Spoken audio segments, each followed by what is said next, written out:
Essential oil candles are something very special. They have the ability to change the atmosphere of a room, to bring sacredness to a space, and to be really helpful for ritual.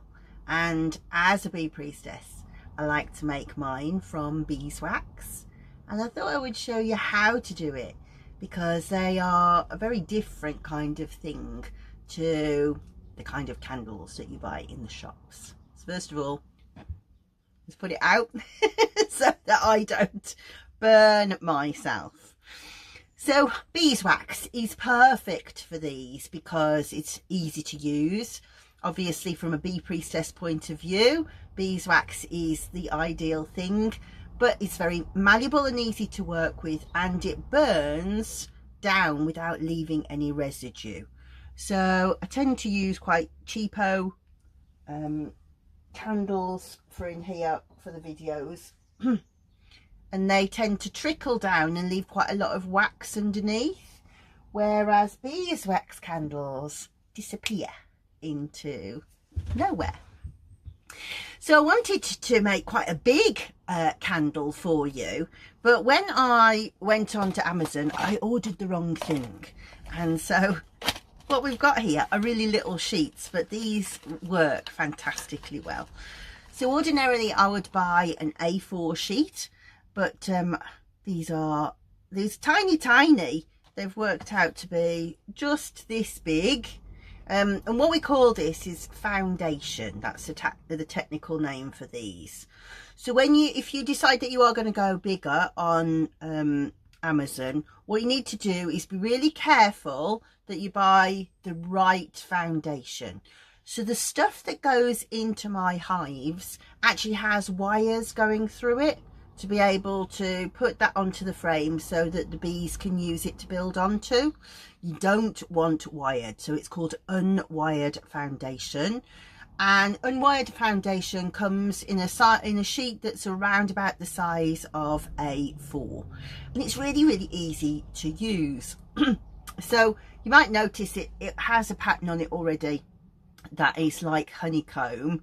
Obviously what's happened is they've melted the wax down onto like a molding form, and that's put that in. But what's great about these is this makes tiny little receptacles for oil to go into for our candle. So ordinarily when you use a normal candle, a synthetic candle, it will have been made using fragrance oils. Now fragrance oils do have an advantage over essential oils. They smell much stronger, they have a much bigger throw, and essential oils also evaporate quickly. So these are things that you have to use up quite quickly. What I like is, you might have seen that I'm going to hold a candle blessing ceremony in February. So I like to make a fair few ahead of time so we can have the blessing all at once. But I thought I would show you how to make them if you were interested. So like I said, the important thing to know about these sheets is they've got these tiny little receptacles because it's textured. And beeswax, of course, is wax, so wax becomes more malleable the more you play with it. So it's really a tactile thing, and you can do this in front of the TV if you want to, but I quite like to do a few singing over them, and with my evaporator going and maybe a bit of incense, and really make like a beautiful sort of ritual of even making them. But I'll show you what we do. So the first thing to do is to know that the colder the wax is, the more brittle it is. So we start by having a little play, and this bit here has to be the most malleable bit because this has got to be tightly wound around the beeswax. So around the wick, and you can buy the wick. This is a nice little kit.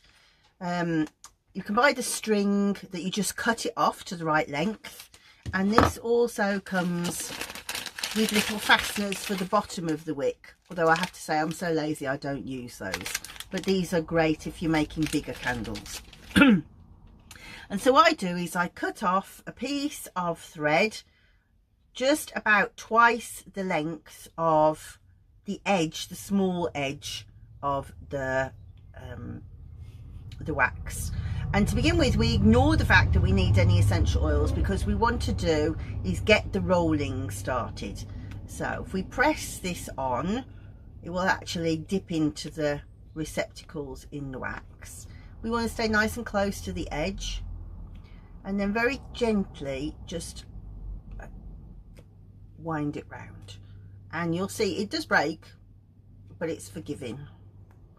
So nice and tight as you can get it, because what we want to do is we want to protect the wick with wax from the essential oils, because when you put essential oils into the candle, if they get on the wick, what you're going to get is a burning smell that doesn't smell very nice at all.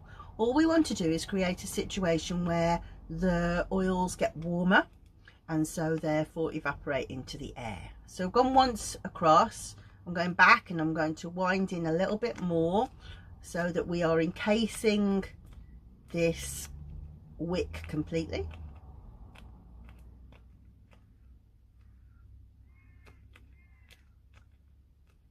Okay, and the more you fiddle with it, the straighter you can get it. I am so caggy handed that mine is never going to come out. If my sister did this, it would look immaculate, but there we go. So what we've done now is we've created a situation where the essential oils cannot get onto the wick, and then we're going to pour essential oil onto the rest of the sheet. Now what you can do, of course, is create whatever blend that you want to use, but I'm just going to use cedar leaf, which is Thuja occidentalis for mine, because this is what I use for my meditations. And I'm just going to drip it so that it goes all over. Now what you need to be careful of now is obviously that's going to drip if you're not careful. So ideally you want to try to keep rolling now with it on your hand. And if you can try not to get it on your fingers, that's good, because of course it's undiluted, but we do want undiluted oils in our candle. And we gently just roll it over so it catches all of the oils. So after a while, of course, you get some traction. Now what's happened here, look, is it has broken. So that's okay. We can just tap it in, squeeze it, and let the heat start to pick it up a bit. And I just like to keep pushing it together, pushing it together.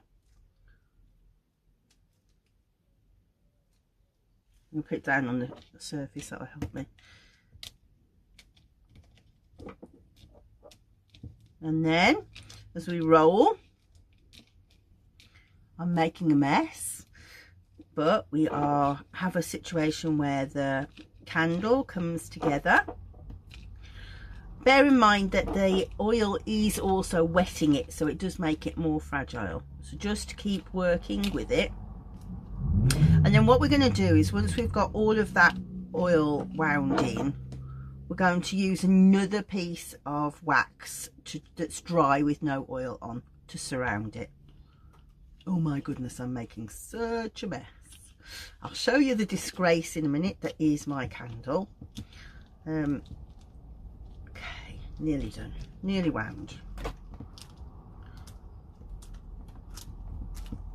So you can see it's fractured all over. So all we need to do is just use the warmth of our fingers to patch that together. And then I'm going to get a second piece of wax and simply wind that round.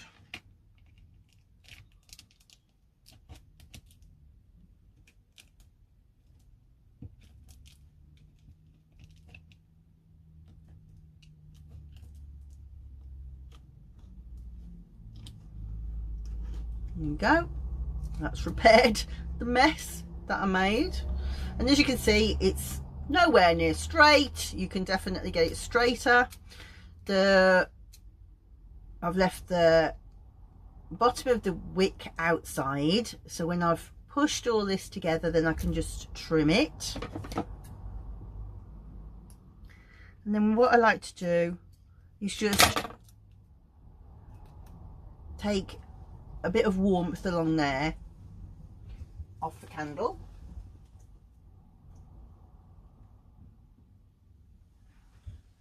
And then that's enough to just seal it together. And already I can smell the thuya just coming out. It's beautiful. So you can have a bit of blackness on this side. So you just hide that from the camera. And that's it. You're done. Simple as.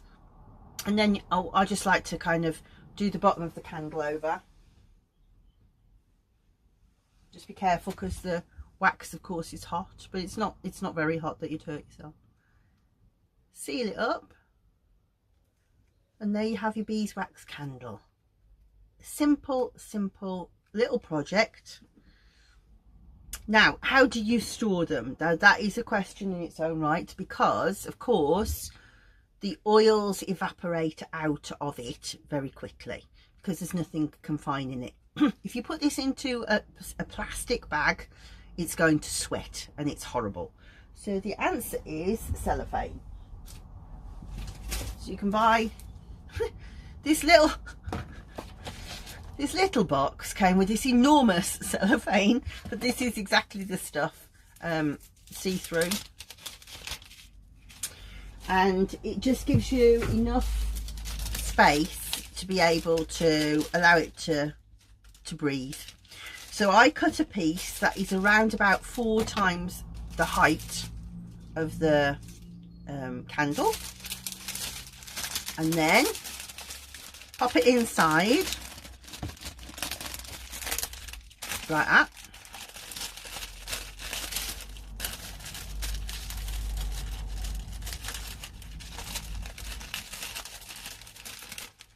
Like that.